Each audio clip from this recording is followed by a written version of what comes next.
Hello hello hello, मैं प्रियांशु आप सभी का स्वागत करता हूं आपके अपने इस धाकड़ बैंकिंग परिवार में, जहां हम लोग डिस्कस करने वाले हैं हमारी फाइनेंशियल और बैंकिंग करंट अफेयर्स को हम लोग यहाँ डिस्कस करेंगे। ओके, और मैं उम्मीद करता हूं कि आप सभी मस्त हैं, बढ़िया हैं, तंदुरुस्त हैं। आप सबकी तैयारी काफ़ी अच्छी चल रही होगी। आप अपने आने वाले एग्ज़ाम के लिए भी एकदम प्रिपेयर होंगे, और उसी प्रिपरेशन को ध्यान में रखते हुए हम लोग यहाँ पर डिस्कस करेंगे करंट अफेयर्स, जो कि आपके अपकमिंग एग्ज़ाम के लिए बहुत ज़्यादा इंपॉर्टेंट रहने वाला है। ठीक है, तो चलिए फिर शुरू करते हैं हम अपनी आज की इस क्लास को। ओके, तो let's see what is the first news. पहली न्यूज़ हमारे पास आती है एमओयू एंड एग्रीमेंट से रिलेटेड। हमारे पास क्या, जेएसडब्ल्यू नियो एनर्जी, जो कि जेएसडब्ल्यू एनर्जी का ही हमारे पास एक सब्सिडरी अलाइंस है, सब्सिडरी कंपनी है। इसने क्या क्या है, डीजीपीसी पैक्ट किया है। DGPC pact for 920 megawatt Punatsangchhu 3 hydro project.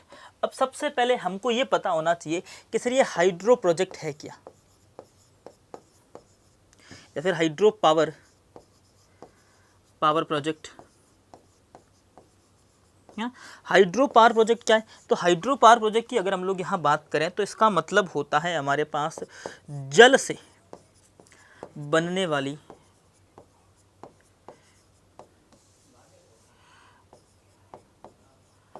वाली ऊर्जा क्या है। तो जल से बनने वाली ऊर्जा को हम क्या कहेंगे यहाँ पर, तो हाइड्रो पावर। अब हाइड्रो पावर जल से कैसे बनती है? तो यूँ समझो कि सर एक डैम बनाया है ना हाइट पे। इस डैम से जब बहुत ज़ोर से पानी नीचे गिरेगा और यहाँ लगे होंगे टरबाइन, क्या लगे होंगे, यहाँ पर लगे होंगे टरबाइन, और टरबाइन जब घूमेंगे तो इससे क्या बनेगा, यहाँ पर ऊर्जा बनेगी, और इससे हम क्या बोलेंगे, जो है हाइड्रो पावर बोलेंगे। अब अगर आपसे कोई पूछ ले कि सर भारत ने, सर अपने पास भारत की रैंकिंग आपसे पूछ ले, भारत का स्थान कहाँ पर, हाइड्रो पावर प्रोजेक्ट के अंदर, हाइड्रो पावर प्रोजेक्ट या हाइड्रो पावर एनर्जी, तो यहाँ पर स्थान याद रखना अपने पास 5th नंबर पे आते हैं हम लोग। उसके बाद आपसे कोई पूछ सकता है कि सर भारत का स्थान जो है कहाँ पर, विंड एनर्जी के मामले में।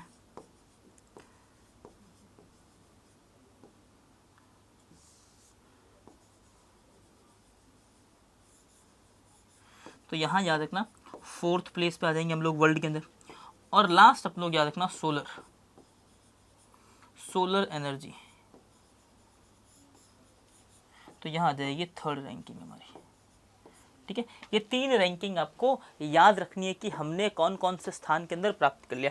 तो हमारी पास न्यूज़ तो क्या आती है सर, हमारे पास जेएसडब्ल्यू न्यू एनर्जी ने डीजीपीसी पैक्ट पर सिग्नेचर किए। किस काम के लिए? तो 920 मेगावाट का क्या है, पुनत्सांगचू, क्या है, पुनत्सांगचू 3 हाइड्रो पावर प्रोजेक्ट के लिए। आ जाओ फिर, क्या है ये हाइड्रो पावर प्रोजेक्ट। सबसे पहले देखो हमारे पास कंपनी का नाम क्या है, जेएसडब्ल्यू नियो एनर्जी लिमिटेड। क्या है, जेएसडब्ल्यू नियो एनर्जी लिमिटेड, जो कि क्या है, Holi own by the subsidiary of the JSW energy. किसकी कंपनी है ये? सब्सिडरी कंपनी है हमारे पास जेएसडब्ल्यू एनर्जी की एक कंपनी, जिसका नाम क्या है, जेएसडब्ल्यू नियो एनर्जी। मतलब हो सकता है कि छोटे छोटे लेवल पर एनर्जी से डील करती होगी, इसीलिए इसका नाम क्या रखा, नियो एनर्जी रखा है ना। फिर देखो है, साइन करती है क्या है, लैंडमार्क शेयर होल्डर्स एग्रीमेंट, है ना, SHA साइन करती है। किसके साथ साइन करती है यहाँ पर, भूटान स्टेट ओन क्या यूटिलिटी। अब भूटान की अपनी खुद की कंपनी या फिर भूटान गवर्नमेंट की कंपनी, जिसका नाम क्या है, डुरुक ग्रीन पावर कॉर्पोरेशन लिमिटेड, जिसका नाम क्या है, डीजीपीसी लिमिटेड। क्या है, डुरुक ग्रीन पावर कॉर्पोरेशन लिमिटेड, जिसका नाम क्या है, डीजीपीसी लिमिटेड के साथ एक क्या है, एमओयू साइन किया। किस चीज़ को लेके एमओयू, किस टाइप का है, तो याद रखना क्या है, SHA, यानी क्या है, शेयर होल्डर्स एग्रीमेंट। क्या है, शेयर होल्डर्स एग्रीमेंट। किसके साथ? तो भूटान की गवर्नमेंट कंपनी, जिसका नाम क्या है, डुरुक ग्रीन कॉर्पोरेशन के साथ यहाँ पर एक एमओयू साइन हुआ।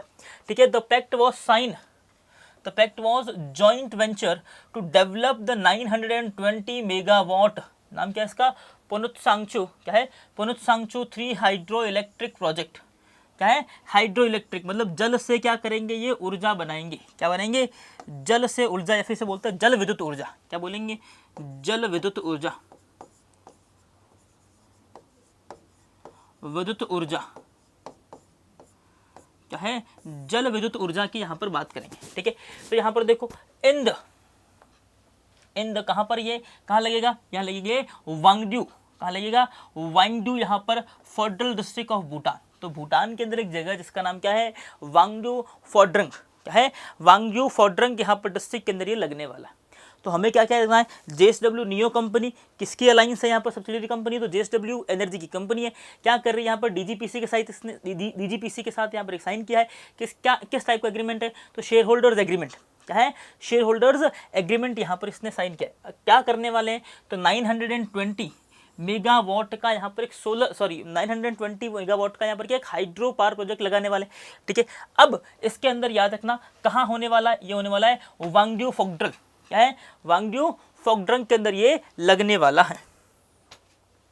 इक्विटी स्प्लिट की बात करें, a new special proposal vehicle यानी क्या SPV joint venture company will be set up in Bhutan. तो कंपनी कहाँ लगने वाली है, भूटान के अंदर लगेगी विद DGPC होल्डिंग, कितने यहाँ पर 51% मेजोरिटी स्टेक है इसके अंदर, कितना 51% का मेजोरिटी स्टेक हो जाएगा। And JSW new energy holding the remaining कितना यहाँ पर 49%।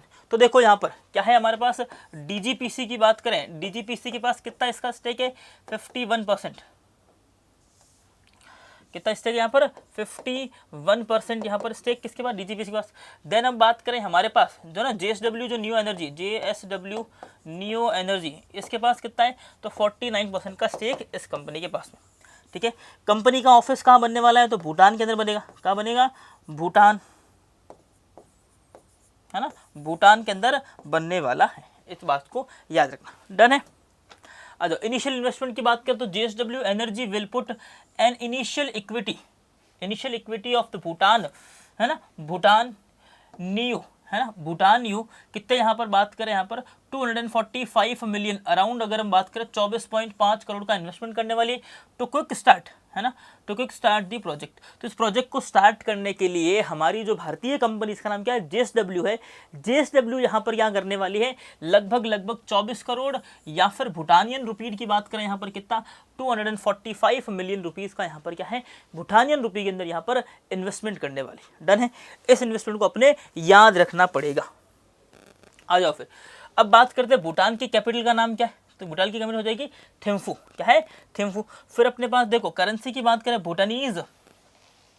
भूटानीज क्या है निगुल्ट्रुम, क्या है भूटानीज निगुल्ट्रुम, कितने का इन्वेस्टमेंट किया, तो 245 निगुल्ट्रुम, है ना। BN की बात करें तो भूटानीज निगुल्ट्रुम का इन्वेस्टमेंट किया। ऑफिशियल लैंग्वेज की बात करें तो क्या है डजोंगखा, क्या है डजोंगखा यहाँ पर ऑफिशियल लैंग्वेज देखिए। किंग का नाम अपने याद रखना है, जिनका नाम क्या है याद रखना, जिंगमे खेशर नामयेल वांगचुक, क्या है जिंगमे खेशर नांगमेल, है ना, नांगमेल वांगचुक यहाँ पर नाम हो देंगे। फिर प्राइम मिनिस्टर की बात करें तो कौन है, तशेरिंग, क्या है तशेरिंग तोब्गे, क्या है तशेरिंग तोब्गे हो जाएंगे यहाँ पर, जो हमारे पास नाम हो जाएगा इनका प्राइम मिनिस्टर ऑफ भूटान, ठीक है। तो ये सारी स्टैटिक इन्फॉर्मेशन है, इनमें से बहुत कम चांस है, क्या ना, ये SSC के लेवल के क्वेश्चन है। किसके क्वेश्चन है, SSC लेवल का क्वेश्चन है, लेकिन एक बार को अपने सिर्फ जहन में रखना है कि हाँ क्या पता हमसे भी कभी ऐसा क्वेश्चन पूछ लिया जाए, है ना, ज़्यादा फोकस अपने नहीं करोगे तो भी चल जाएगा। आ जाओ, अब हमारा क्वेश्चन अगर स्टैटिक से बन सकता है तो वो यहाँ से बन सकता है। क्या है मेरे पास, डुरुक ग्रीन पावर कॉर्पोरेशन की बात करें, DGPC की एस्टेब्लिशमेंट कब होती है 2008 के अंदर। हेडक्वार्टर कहाँ है इसका, कैपिटल थिम्फू यहाँ पर भूटान के अंदर।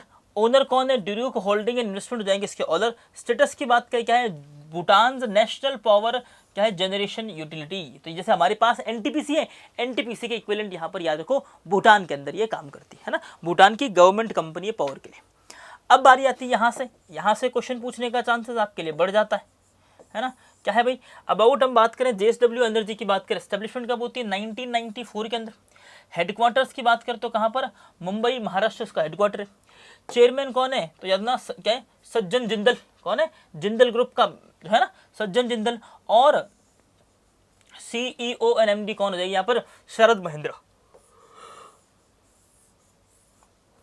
क्या देंगे शरद महेंद्र यहाँ पर हो जाएंगे इसके CEO एंड MD। तो यहाँ से अपने पास क्वेश्चन पूछने के चांसेस थोड़े इंक्रीज हो जाते हैं। दूसरा आपसे पूछ सकता है कि JSW का यहाँ पर कितना % स्टेक है, तो याद रखना 49% स्टेक है ना।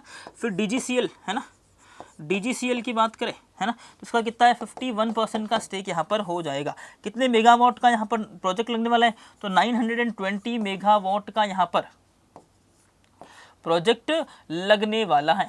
ठीक है, इस बात को याद रखना। आ जाओ फिर, क्या क्वेश्चन, हाँ, पुनात सांगचू 3 hydroelectric power project tie with the JSW New Energy DGPC pact is located in which country? तो कौन सी कंट्री, सीधा सिंपल, सबसे इजी क्वेश्चन तो यहीं से ही बनता है कि सर हमारे पास कौन से कंट्री के साथ यहाँ पर ये एग्रीमेंट साइन हुआ है, तो याद रखना भूटान के साथ एग्रीमेंट साइन हुआ है। फिर देखो, हाँ, in the new SPV joint venture, है ना, शेयर होल्डर यहाँ पर क्या है, SPV joint venture, what is the equity split in DGPC and JSW new energy? कितना स्टेक है DGPC का, याद रखना 51%, JSW कितना यहाँ पर 49%, DGPC कितना 51%, JSW कितना 49% यहाँ पर स्टेक किया। फिर ठीक है, फिर आपसे पूछ रहा है कि व्हाट इज द जनरेशनल, है ना, what is the generation capacity of the Punatsangchhu 3 hydroelectric project, तो कितनी हो जाएगी 920 मेगावाट, कितनी 920 मेगावाट। इनिशियल इन्वेस्टमेंट कितना यहाँ पर, तो 245 क्या है भूटानियन जो हमारे पास, है ना। फिर अगर आपसे पूछ लिया जाए कि 24.5 करोड़ हो जाएगा Indian rupees, INR, Indian rupees के अंदर इतना इन्वेस्टमेंट, है ना। इंडियन नेशनल रुपी की बात करें, यहाँ पर INR की बात कर लीजिए आपसे, तो कितना इन्वेस्टमेंट है 424.5 करोड़ रुपीस, और अगर भूटानियन रुपीस की बात करें तो यहाँ पर क्या हो जाएगा 245। अगली न्यूज़ देखो, रिलायंस ने यहाँ पर क्या है, एक साइन किया है, MOU साइन किया किसके साथ, रोल्स रॉयल्स के साथ, join India's AMCA engine programme. तो क्या हमारे पास इंडिया का AMCA जो है इंजन प्रोग्राम, जिसके अंदर क्या है फाइटर प्लेन के अंदर लगने वाले जो है इंजन की बात की, है ना। एक तरफ से हमारे पास कौन, रिलायंस तरफ से, और ये हो जाएंगे सर हमारे पास रोल्स रॉयल्स की तरफ से, इन दोनों ने यहाँ पर एक एग्रीमेंट साइन किया। आ जाओ, क्या रिलायंस इंडस्ट्रीज लिमिटेड यानी RIL and the British Aerospace यहाँ पर क्या है रिगेंट Rolls Royce, giant Rolls-Royce have announced the strategic partnership to the design, development and manufacturing an indigenous combat engine for क्या है India's advance medium combat aircraft, यानी क्या है AMC। अब सबसे पहले आपको याद रखना पड़ेगा AMCA की फुल फॉर्म, जो कि क्या है एडवांस मीडियम कॉम्बैट एयरक्राफ्ट, क्या है एडवांस मीडियम कॉम्बैट एयरक्राफ्ट अपने पास याद रखना, ये हो जाएगी सर हमारे पास क्या हो जाएगा इसका, है ना, तो हो जाएगी कॉम्बैट एयरक्राफ्ट। अब क्या क्या साइन हुआ है, तो इंडिया की तरफ से हमारे पास रिलायंस इंडस्ट्रीज और ब्रिटिश एरोस्पेस जो है जाइंट, जिसका नाम क्या है रोल्स रॉयल्स ने अनाउंस किया, हम दोनों क्या करेंगे एक स्ट्रेटेजिक पार्टनरशिप कर रहे हैं, जिसके अंदर हम लोग क्या करेंगे डिजाइन बनाएंगे, डेवलपमेंट करेंगे और मैन्युफैक्चरिंग करेंगे इसकी इंडिजीनियस कॉम्बैट इंजन, किसकी, तो इंडिजीनियस कॉम्बैट इंजीनियरिंग इंजन की यहाँ पर जो है क्या की जाएगी, यहाँ पर मैन्युफैक्चरिंग की जाएगी, किस चीज़ के लिए, तो AMCA प्रोग्राम, जिसका नाम क्या है advance medium combat aircraft programme के अंदर ये सब कुछ किया जाएगा। किसके किसके बीच, रिलायंस और रोल्स रॉयल्स ने सिग्नेचर किया, है ना। इंडिया की कंपनी है रिलायंस, रोल्स रॉयल्स कहाँ की कंपनी है, तो UK की कंपनी, ब्रिटेन की हमारे पास कंपनी।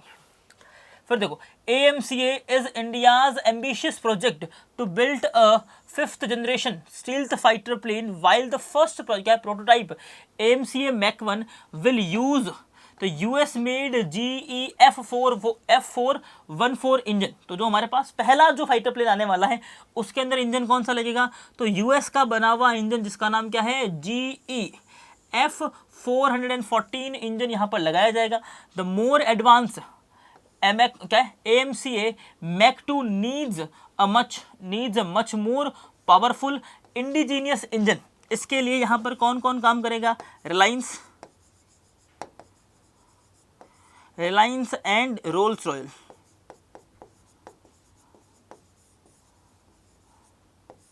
क्या है रोल्स रॉयल यहाँ पर याद रखना।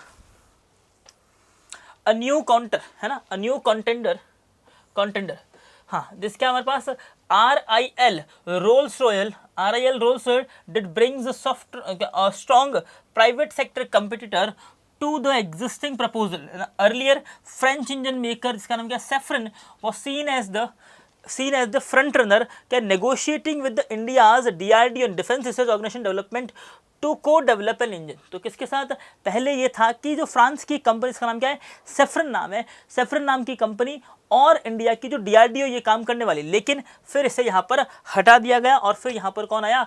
3-वे कंपटीशन की बात की। The field now has competitive mix the global giants Rolls Royce, Safran and the green electric, all trying to power India's future a fleet. अब यहाँ पर 3 कंपनीज का नाम याद रखना जो आने वाले फ्यूचर के अंदर, या फिर बात करो, ये तीनों ही वो कंपनीज जो एक दूसरे के साथ compete कर रही है इंडियन एयरफोर्स के अंदर जो है एंट्री करने के लिए। कौन कौन सी कंपनी है? पहला रोल्स रॉयल, दूसरी का है सेफ्रन, तीसरी हो जाएगी जनरल इलेक्ट्रिक। ये 3 कंपनीज याद रखनी है अपने को। आ जाओ, रिलायंस इंडस्ट्री की बात करें, फाउंडेड कब हुई? 1958 के अंदर, है ना। इनकॉर्पोरेटेड कब हुई? यहाँ पर 1973 के अंदर, है ना। हेडक्वार्टर कहाँ? मुंबई, महाराष्ट्र के अंदर। फिलहाल चेयरमैन एंड एमडी कौन है? मुकेश धीरूभाई अंबानी। कौन है? मुकेश धीरूभाई अंबानी, यहाँ पर याद रखना।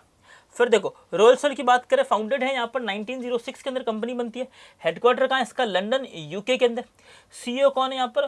तूफान एर्गिन बेल्गिक, है ना। क्या है? तूफान यहाँ पर क्या है जो है एर्गिन बेल्किंग। डन। कोर बिजनेस किसके अंदर है यहाँ पर? एरोस्पेस एंड पावर सिस्टम, है ना। जैसे बात करें रोल्स रॉयस की, आपने कार देखी होगी, है ना। रोल्स रॉयस का काम जो है कार बनाना नहीं है, रोल्स रॉयस का काम है उस कार के अंदर लगने वाले इंजन के अंदर एक्सपर्टीज, है ना। रोल्स रॉयस कार कंपनी नहीं है, फिर कार मैन्युफैक्चरिंग जैसे टोयोटा या फिर जो है अपने पास हम बात करें सुजुकी है ना, इस तरह की कंपनी नहीं है, मारुति की तरह नहीं है अपने पास, या फिर महिंद्रा की तरह नहीं है। इसका मेन जो काम था वो क्या था? एरोस्पेस का काम था। ये तो धीरे धीरे इसको लगा कि हम क्यों ना क्या करें, हम एक ऐसी कार बनाए विच इज लेगेसी, है ना। तो क्या हो? लेगेसी हो, लोगों का ड्रीम हो कि इस कार के अंदर एक बार बैठना है। तो इन्होंने क्या किया? कार बनानी स्टार्ट कर दी, ठीक है। फिर उन्होंने क्या है धीरे धीरे यहाँ पर एक कार बनानी स्टार्ट की और वो कार क्या काफ़ी सक्सेसफुल भी रही। फिर आओ देखो, डीआरडीओ की बात कर लेते हैं। डिफेंस रिसर्च ऑर्गेनाइजेशन डेवलपमेंट ने यहाँ पर क्या है एस्टेब्लिशमेंट कब हुई? 1958 के अंदर। हेडक्वार्टर कहाँ है इसका? नई दिल्ली। हेडक्वार्टर कहाँ है? नई दिल्ली इसका हेडक्वार्टर हो जाएगा। मिनिस्ट्री की बात करें तो आ जाएगी ministry of defence. Ministry of defence, minister कौन है यहाँ पर? राजनाथ सिंह। कौन है? राजनाथ सिंह, है ना, राजनाथ सिंह। फिर बात करें चेयरमैन की, बात करें राजेश कुमार सिंह। ये क्या है? एडिशनल चार्जेस इनको मिल रखे हैं। यहाँ पर कौन है? राजेश कुमार सिंह। ये क्या हो जाएंगे? डीआरडीओ के चेयरमैन अपने पास, याद रखना। आओ, अब आता है एरोनॉटिकल डेवलपमेंट एजेंसी की बात करें, इसका नाम क्या है? एडीए, है ना। एडीए की बात करें, इसके एस्टेब्लिशमेंट कब होती है? 1984 के अंदर। हेडक्वार्टर कहाँ है? बेंगलुरु, कर्नाटक के अंदर इसका हेडक्वार्टर है। पेरेंट की बात करें यहाँ पर, है ना, पेरेंट कौन है? Department of defence research and development. क्या है? Department of defence research and development. Major programme की बात जैसे इसने क्या स्टार्ट किया था? LCA Tejas, light combat aircraft Tejas, है ना। क्या है? एलसीए तेजस जो है इसी प्रोग्राम के अंदर बना हुआ है एक इंडिजीनियस फाइटर प्लेन, इसका नाम क्या है? LCA Tejas light combat aircraft.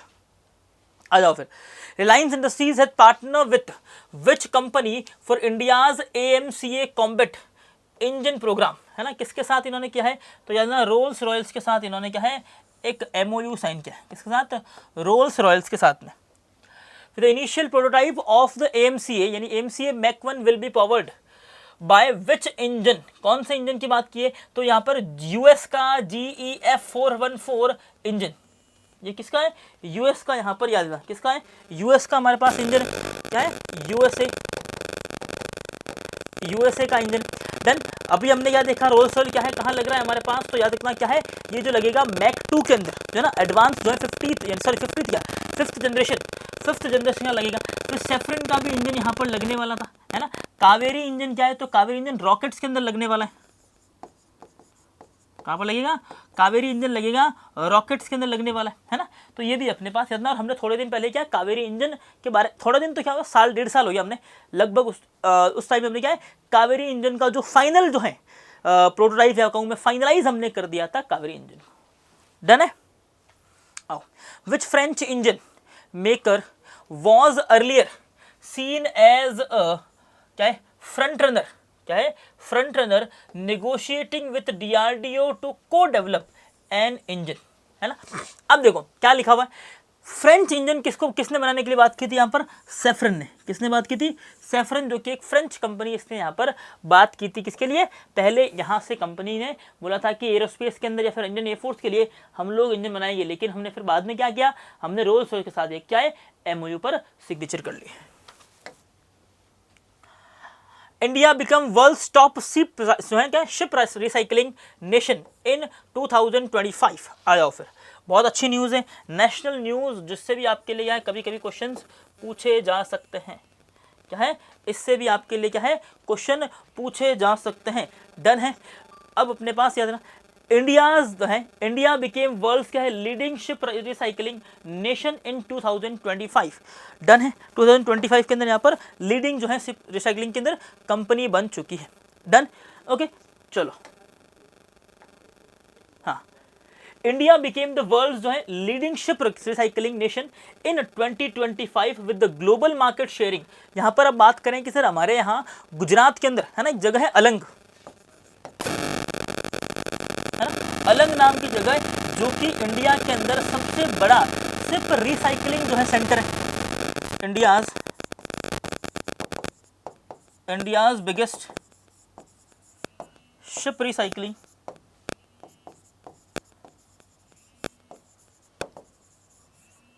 क्या है? इंडियाज बिगेस्ट यहां पर क्या है, शिप रिसाइकलिंग सेंटर।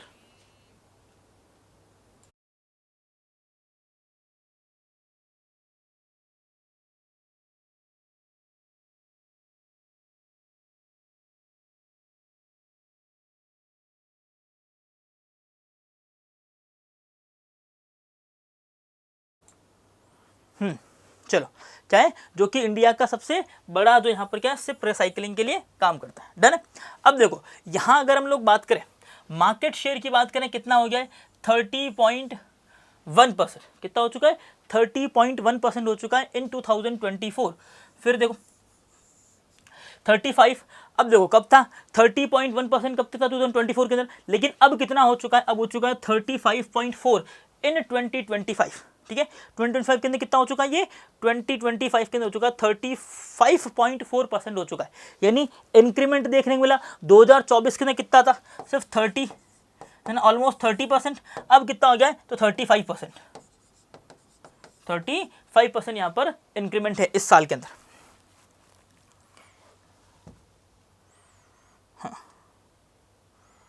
नेक्स्ट है जो India ship recycling volume rose from 8.6 million gross ton in GT, है ना, ग्रॉस टन इन GT, तो 8.6 mgt कब की बात कर रहा हूं मैं? 2024 की बात कर रहा हूं।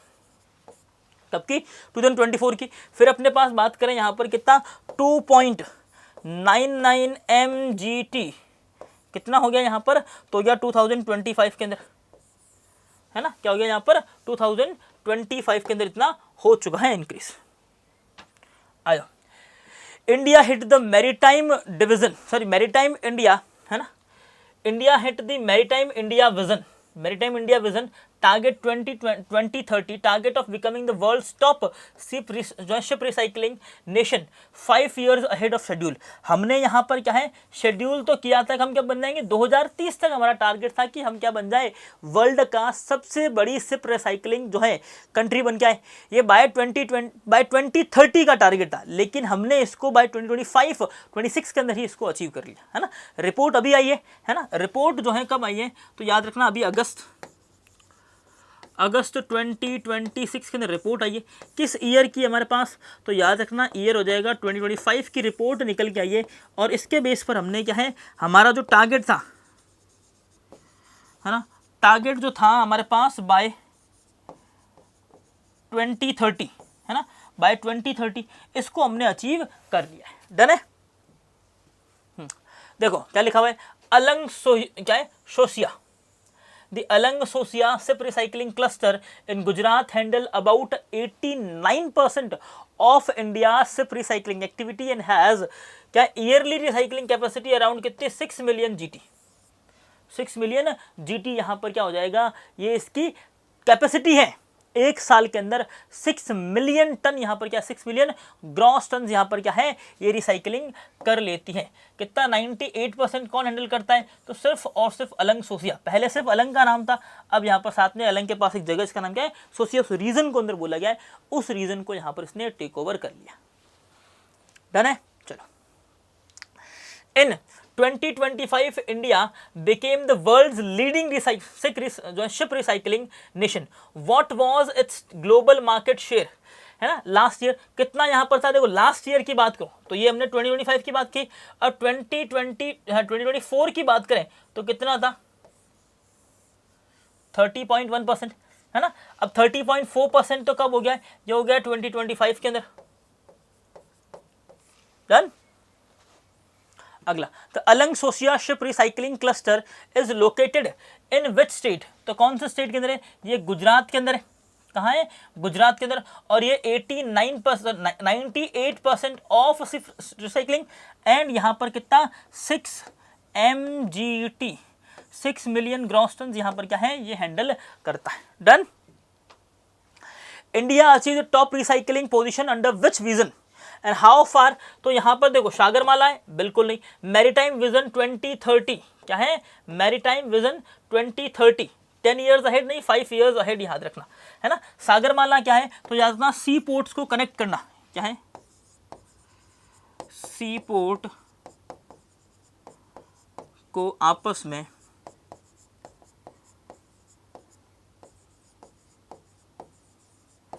कनेक्ट करना।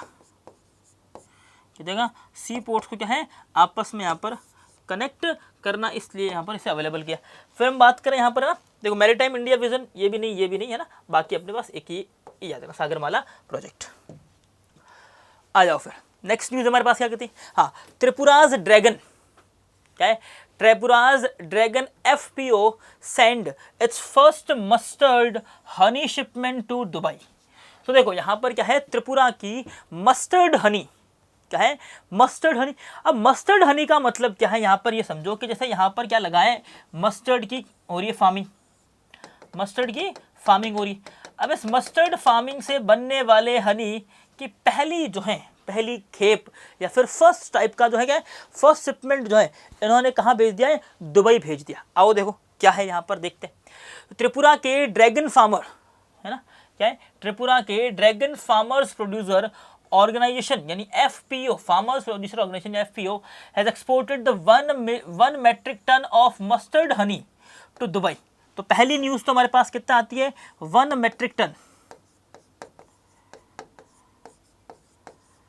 है ना, 1 मेट्रिक टन।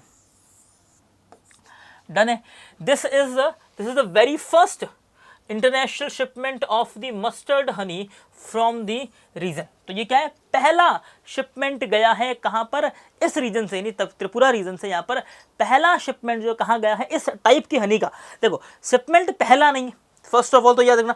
अब शिपमेंट फिर हो सकता है कि इस हनी का, यानी क्या है, मस्टर्ड हनी का ये पहला शिपमेंट है फ्रॉम दिस रीजन। अब रीजन यानी क्या, सिर्फ त्रिपुरा रीजन की बात नहीं कर रहा हूं मैं, त्रिपुरा के साथ साथ यहाँ पर जो 7 सिस्टर्स है ना, त्रिपुरा, मिजोरम, मेघालय, नागालैंड, असम, है ना, मणिपुर, इन सबसे, और अरुणाचल प्रदेश भी याद रखना यहाँ पर साथ साथ में। ठीक है, तो यहाँ से क्या इन्होंने स्टार्ट किया। आ जाओ, the corporation between the APEDA किसने किया है? हमारे पास तो एग्रीकल्चर प्रोड्यूसर्स, है ना, तो यहाँ पर APEDA and the dragon FPO help the local producers take the part in the international agriculture export value chain के अंदर इन्होंने पार्टिसिपेशन किया और यहाँ से क्या है, पहला एक्सपोर्ट भेज दिया।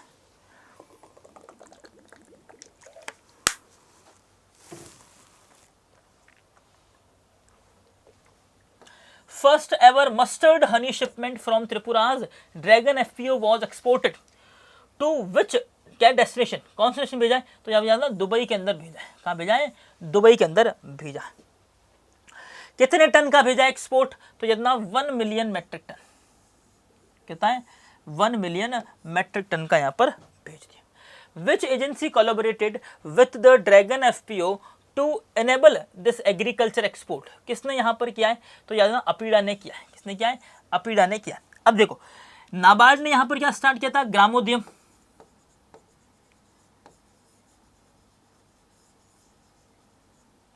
ग्रामोदयम प्रोग्राम स्टार्ट किया था नाबार्ड ने।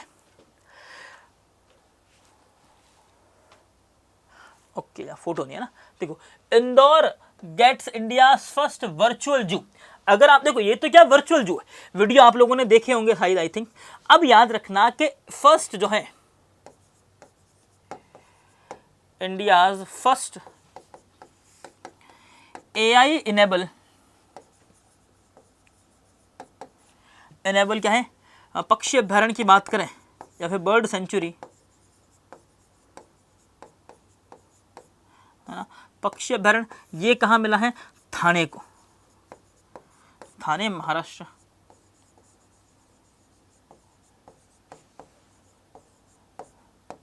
थाने महाराष्ट्र को ये दिया गया है ना।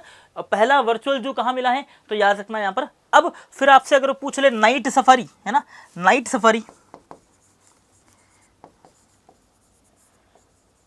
ये कहाँ मिला है, तो सर यूपी के अंदर, है ना, यूपी के अंदर क्या है, नाइट सफारी की परमिशन भी दी गई थी। आ जाओ, Madhya Pradesh chief minister doctor Mohan Yadav inaugurated India first 14D virtual zoo and digital jungle safari at कहाँ पर, कमला नेहरू प्राणी संग्रहालय इंदौर जू।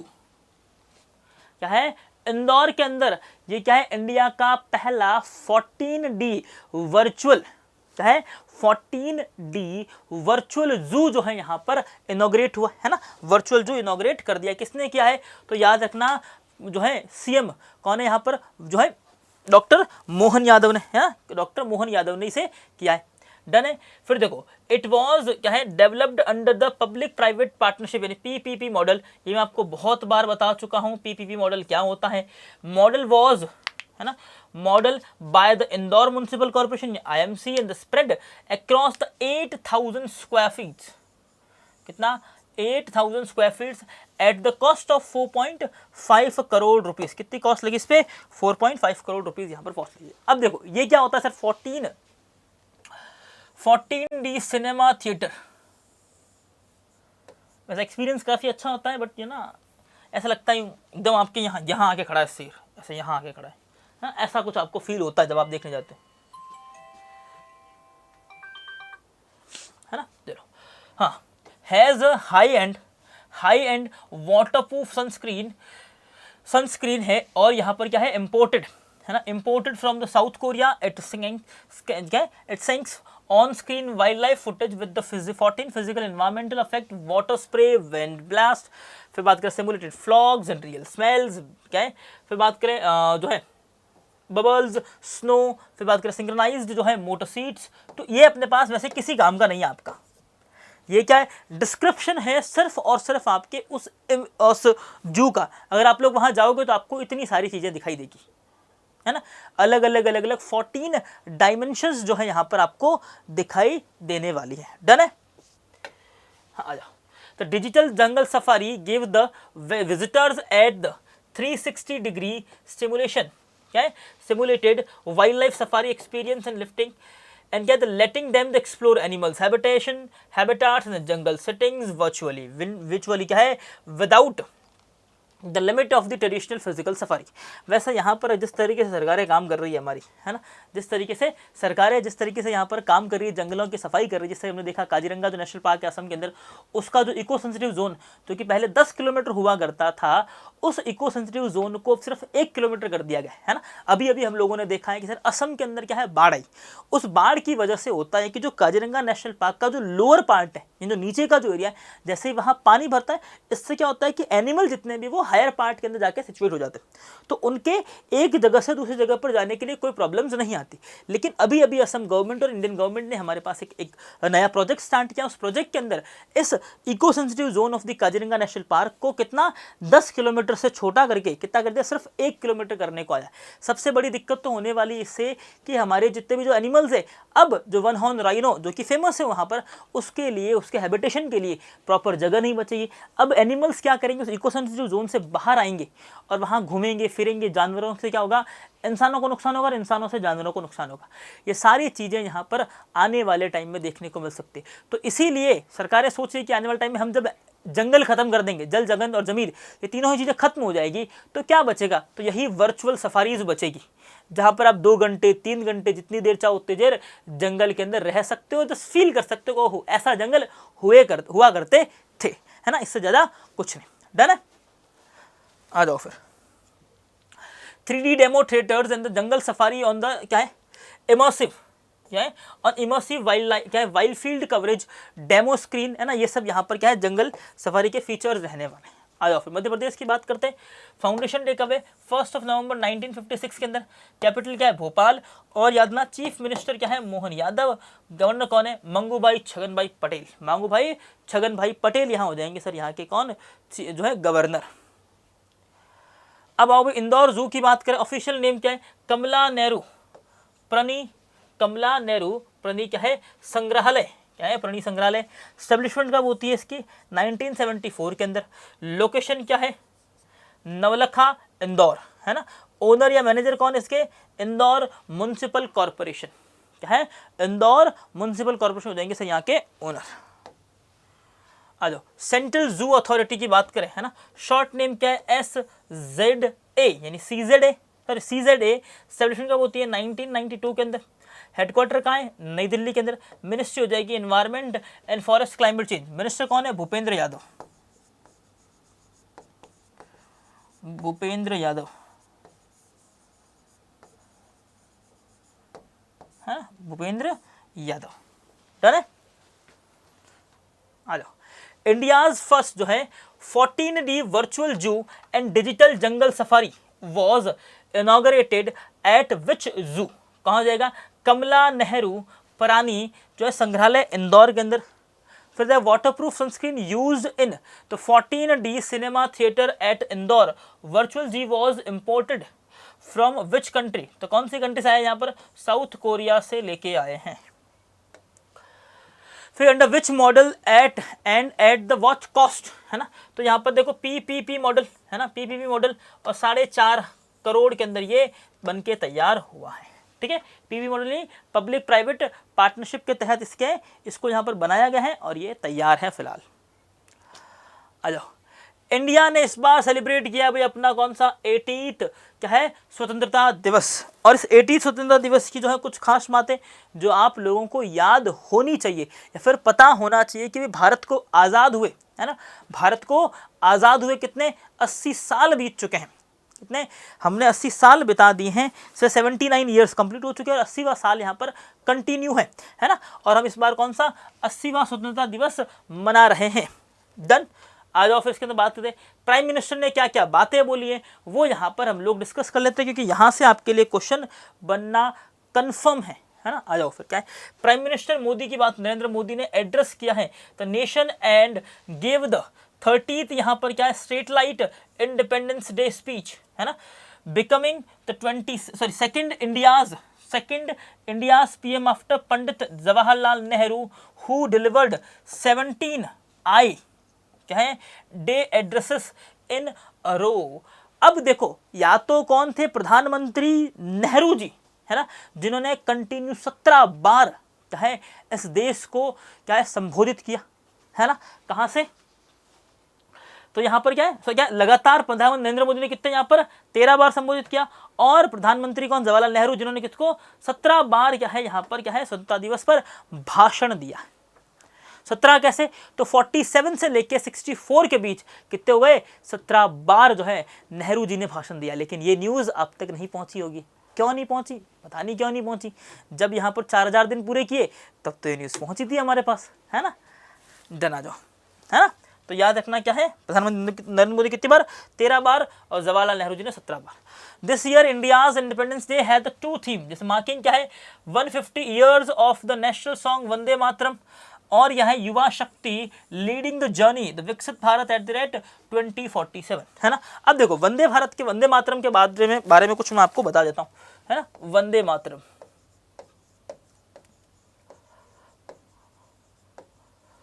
हाँ, हिंदी के अंदर लिखे,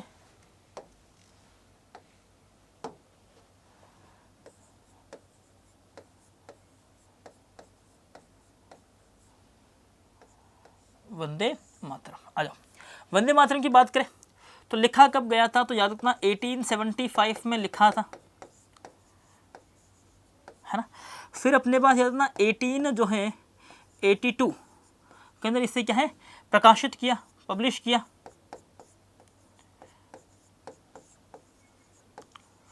प्रकाशित किया गया, कहाँ प्रकाशित किया गया, तो आनंद मठ बुक के अंदर।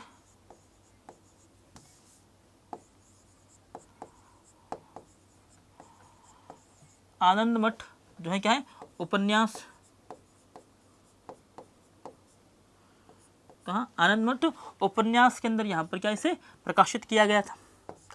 फिर याद रखना 1890 है ना, 1896 के अंदर रविंद्रनाथ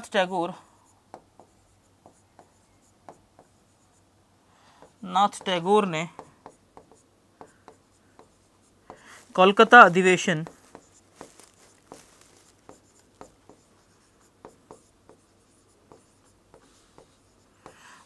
में पहली बार गाया।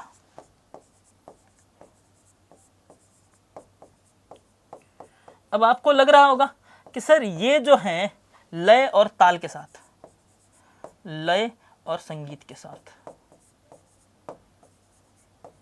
सर ये आपको लग रहा होगा कि मैं जो है हिस्ट्री क्यों करवा रहा हूं आपको, बिकॉज याद रखना कि इस बार की थीम थी ये, इस बार 15 अगस्त की थीम थी। मतलब हर एग्जामिनर का ये फेवरेट क्वेश्चन हो सकता है ना, क्या है हर एग्जामिनर का ये फेवरेट क्वेश्चन हो सकता है कि आओ मुझे बताओ यहाँ पर कि इनमें से किस तरीके से हमारे पास क्या क्वेश्चन बन सकता है, किससे, वंदे मातरम से। फिर अपने पास देखो और चीजें, है ना। इसके लेखक कौन थे, लेखक की बात करते तो कौन है, बंकिम चंद्र चट्टोपाध्याय।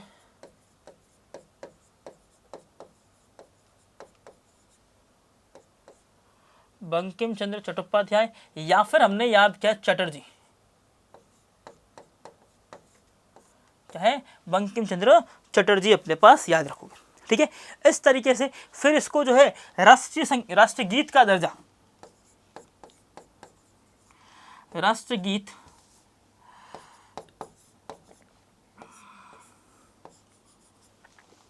कब बना, ये राष्ट्रगीत बन जाता है अगर हम बात करें यहां पर 24 जनवरी 1950 को। तब 24 जनवरी 1950 को ये राष्ट्रगीत बन जाता है राष्ट्रगान के साथ साथ।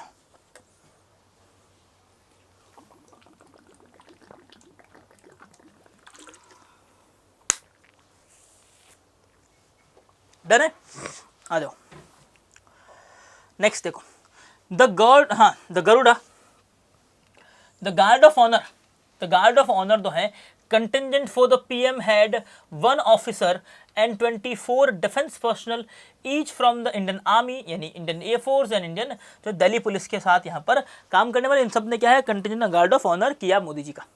फिर बात करें सिटीजन, कैपिटल कौन, the captain Sonia Singh Chauhan, a commissioned officer of the Indian Army, helped the PM Modi to hoist the national flag. अब देखो याद रखना कि 15 अगस्त के दिन फ्लैग होस्ट होता है, क्या होता है 15 अगस्त के दिन फ्लैग होस्ट होता है, और अनफर्ल कब होता है तो 26 ऑफ जनवरी, ठीक है। 26 ऑफ जनवरी के अंदर फ्लैग को अनफर्ल कौन करता है तो याद ना राष्ट्रपति करते हैं, कौन करते हैं प्रेसिडेंट ऑफ इंडिया, और 15 अगस्त के दिन फ्लैग को होस्ट कौन करते हैं, फ्लैग होस्ट का काम करते हैं पीएम नरेंद्र मोदी, या फिर पीएम करते हैं, है ना, हर बार पीएम नरेंद्र मोदी थोड़ी करेंगे। Independence day president of Draupadi Murmu ने यहाँ पर कितने 78 यहाँ पर गैलेंट्री अवार्ड दिए, इंक्लूडिंग 13 क्या है पोस्टुमस ऑनर्स एंड आर्म्ड फोर्सेस यानी सीएपीएफ पर्सनल्स को यहाँ पर कितने याद ना कितने जो है गैलेंट्री अवार्ड यहाँ पर कितने 78, और उसमें से कितने 13 जो है मरणोपरांत दिए गए हैं।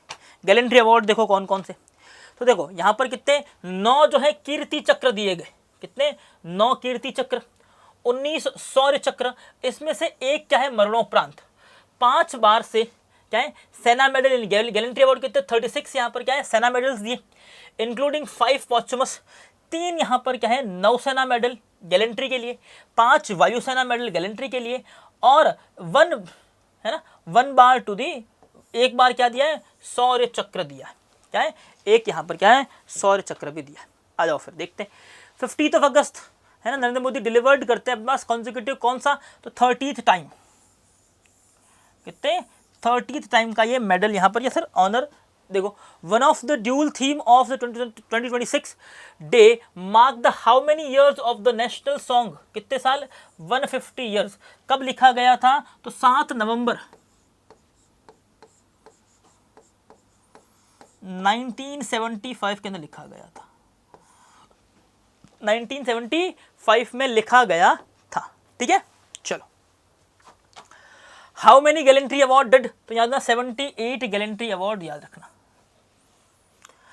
हाँ, ओएनजीसी को वेनेजुएला के अंदर ऑपरेशंस के लिए अमेरिकी लाइसेंस मिल गया है, क्या है ओएनजीसी को क्या है यूएस लाइसेंस मिल चुका है, कहां पर, वेनेजुएला के अंदर काम करने के लिए। तो वेनेजुएला के यहां पर जो प्रेसिडेंट थे उनको तो यूएस ने क्या है किडनैप कर लिया। अब यूएस ही क्या कर रहा है, इस वेनेजुएला को कंट्रोल कर रहा है ना, क्या है oil and natural gas corporation ONGC has secured the licence from the US Treasury's office in the foreign asset control यानी OFAC to resume the full scale operation in Venezuela, है ना। फुल स्केल ऑपरेशन कहां पर, Venezuela के अंदर resume करने की यहां पर बात कर दी। अब देखो ये क्या है हमारे पास बड़े पैमाने पर क्या है कामकाज कर सकती है कौन सी कंपनी, ओएनजीसी, कहां वेनेजुएला के अंदर गैस निकालने का फिर तेल को एक्सट्रैक्ट करने का काम कर सकती है।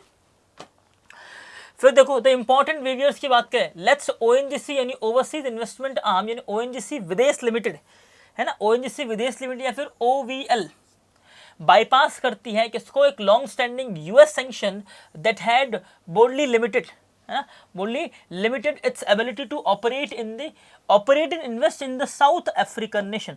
तो साउथ अफ्रीकन नेशन के अंदर इंडिया की जो कंपनी ओएनजीसी पर क्या है पहले सैंक्शंस लगे हुए थे कि ओएनजीसी या फिर कोई भी Indian company south American country के अंदर क्या है काम नहीं कर सकती। लेकिन अभी जो है यूएस ट्रेजरी ऑफिसर ने या फिर ऑफिस ने क्या है ओएनजीसी को एक छूट दी है और ओएनजीसी के साथ साथ और भी सारी इंडियन कंपनीज को एक क्या है रिबेट दे दी गई या फिर बात करो में एक परमिशन मिल गई है कि आप लोग क्या कर सकते हो साउथ अमेरिकन कॉन्टिनेंट के अंदर काम कर सकते हो। स्पेशली कहां पर, वेनेजुएला के अंदर काम करने की छूट कहां दी गई है, किस कंपनी को दी है, तो वो दी है ओएनजीसी को।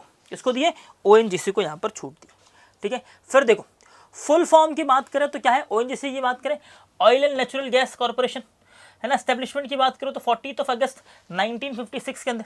हेडक्वार्टर्स की बात करें तो न्यू दिल्ली। स्टेटस की बात करें तो कौन सी, भारतरत्न यहाँ पर कंपनी हो जाएगी। और चेयरमैन कौन हो जाएंगे, अरुण क्या अरुण कुमार सिंह यहाँ हो जाएंगे चेयरमैन।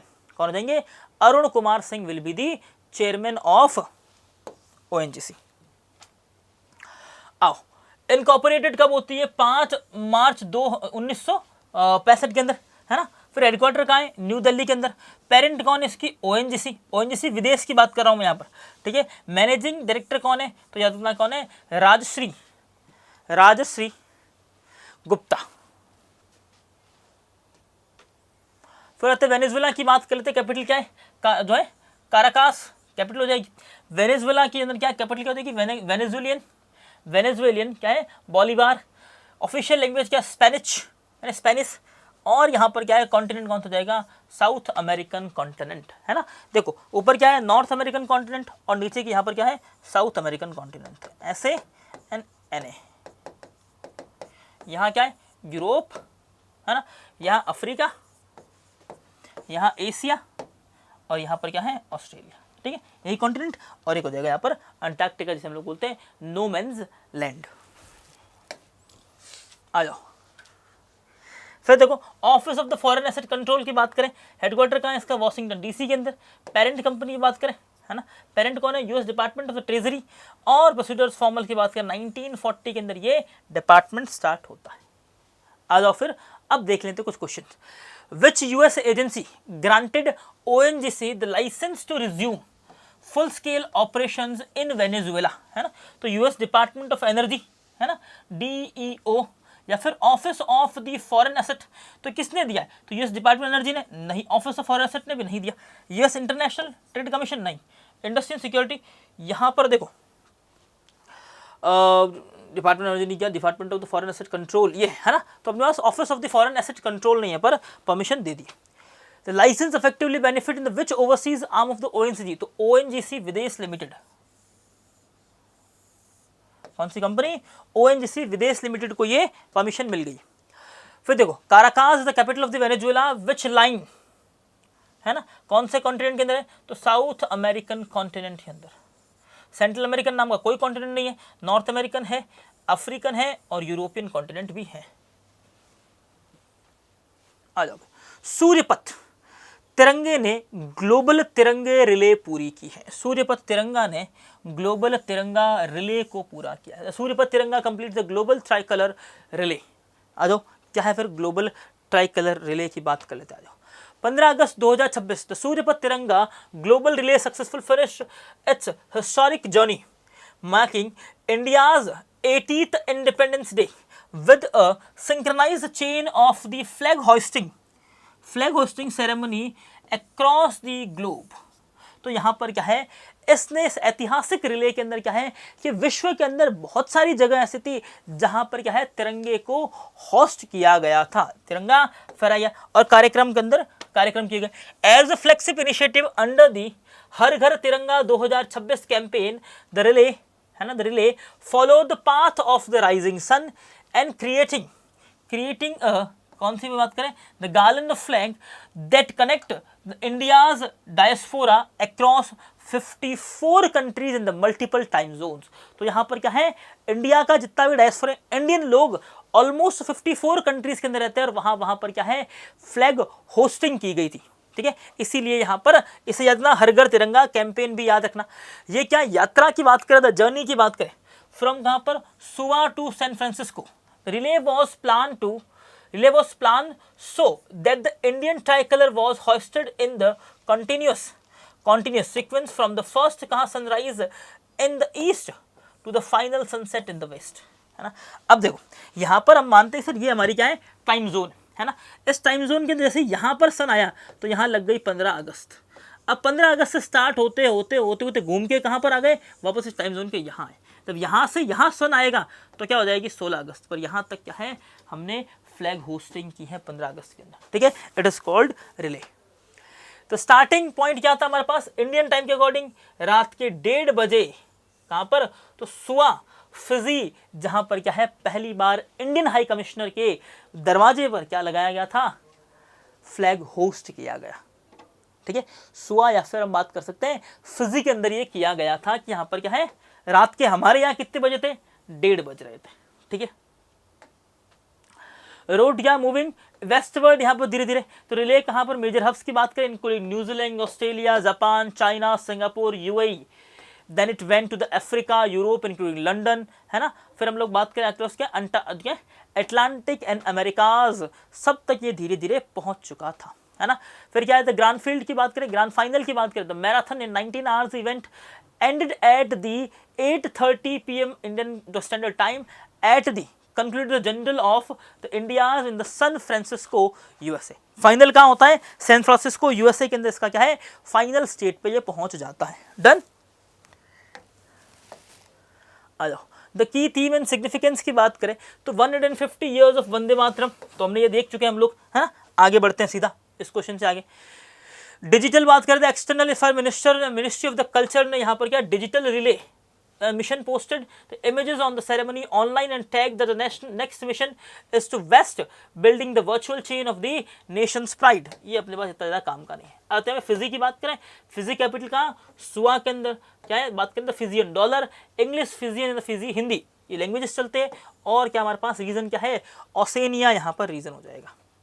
हर घर तिरंगा पहली बार 2022 के अंदर लॉन्च की गई थी। किस मिनिस्टर ने लॉन्च की, कल्चर मिनिस्ट्री। मिनिस्टर कौन है, तो गजेंद्र सिंह शेखावत।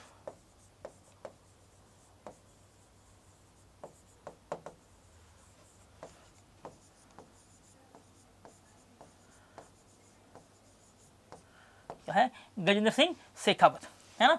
फिर बात करें आज़ादी का Amrit Mahotsav, national flag adopted 22 जुलाई 1974। वेंकैया पेंगैया ना। वंदे मातरम बंकिम चटर्जी जी 82 के आनंद मठ के अंदर लिखा गया था। 96 में इंडियन नेशनल कांग्रेस और क्या नेशनल सॉन्ग ऑफ इंडिया का स्टेटस दिया गया है इसे। सूर्यपथ जो है global relay was flagship initiative under क्या है, हर घर तिरंगा 2026।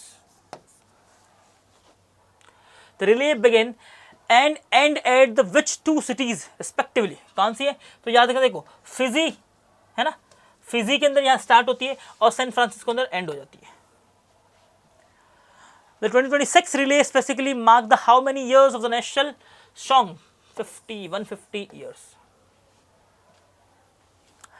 आज अभी डिफेंस की न्यूज देख लेते हैं। इंडिया और थाईलैंड ने यहां पर क्या है, कंप्लीट की है मैत्री 15 2026। तो 2026 के अंदर मैत्री नाम की एक्सरसाइज के कौन सा 15 एडिशन यहां पर खत्म कर दिया है। कौन सा 15 एडिशन तो हमने खत्म कर लिया है। भारत और थाईलैंड के बीच सैनिक सैन्याभ्यास का नाम क्या है, मैत्री का 15वां संस्करण यहां पर आयोजित किया गया 2026 के अंदर।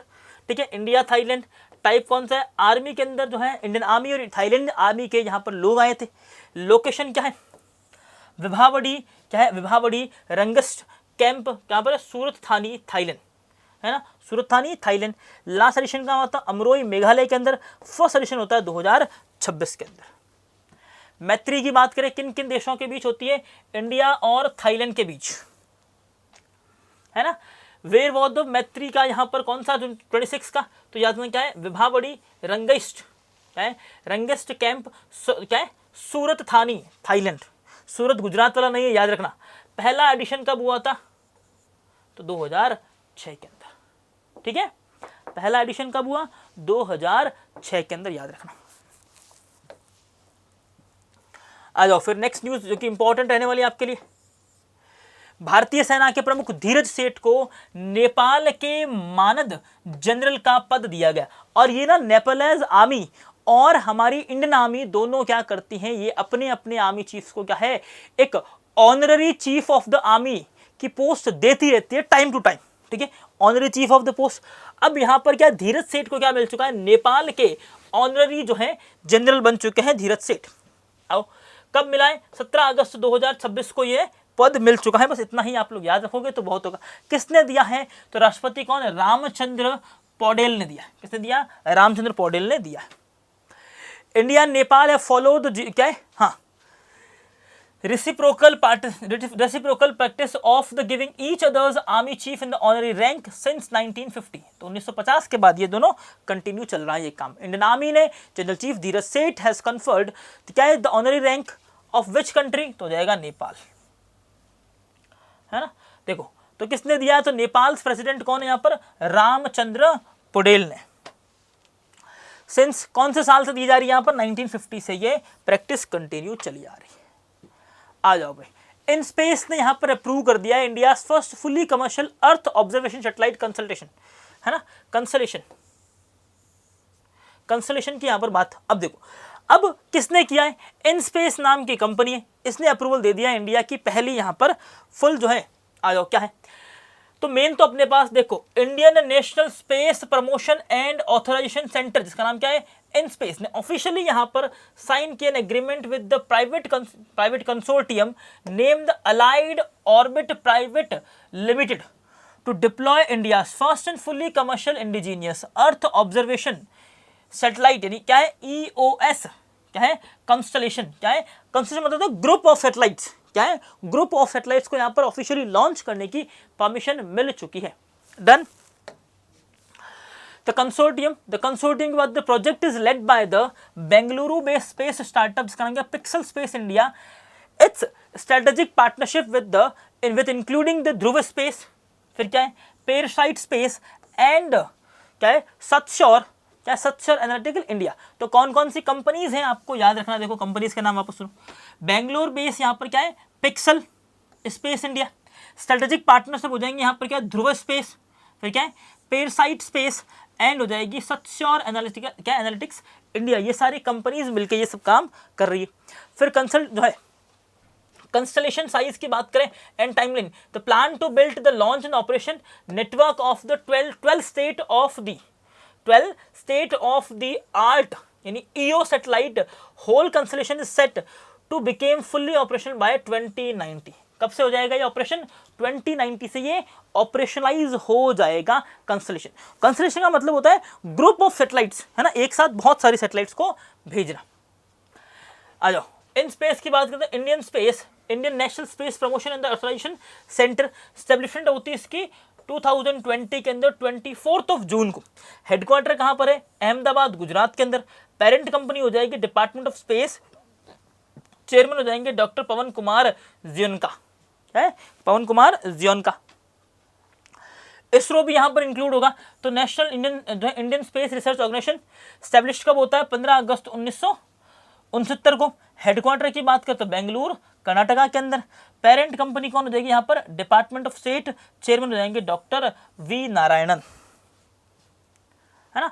इन space an agreement with the which private consortium to deploy India first fully commercial EO satellite consultation, है ना। कंस्टलेशन की बात करें तो किसके साथ क्या है? स्काई रूट के साथ नहीं किया, है ना। अग्निकुल कॉस्मोस नहीं। अलाइड ऑर्बिट यानी क्या? AIP, या फिर बात करें क्या बैलिस्टिक्स के साथ, है ना, नहीं, है ना। तो यहाँ पर हो जाएगा हमारे पास स्काई रूट। एक मिनट को, कमर्शियल सैटेलाइट कंसलेशन की बात करें तो अग्निकुल कॉस्मोस नहीं, है ना। अलाइड यहाँ पर क्या है? ऑर्बिट प्राइवेट लिमिटेड के साथ यहाँ पर सिग्नेचर। फिर EO satellite consultation project is led by the which Bengaluru based space startup, है ना। तो यहाँ पर देखो ध्रुव स्पेस भी यहाँ पर है, पेरसाइट भी है यहाँ पर, पिक्सल स्पेस भी है, शॉट भी है। तो यहाँ पर ये एक नहीं है ना, बाकी सब है। हाउ मेनी यहाँ पर सैटेलाइट्स? तो कितनी सैटेलाइट भेज जाएगी? 12 सैटेलाइट्स होगी और 2029 तक ये काम शुरू कर देगी। कब तक ये काम शुरू करेगी? 2029 तक ये काम अपना शुरू कर देगी। एक सेकेंड,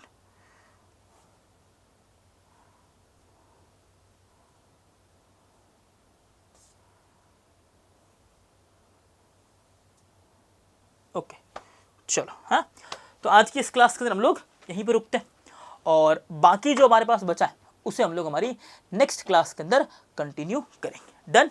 सो till then bye bye, take care, stay motivated, stay smile. Okay, bye bye, take care.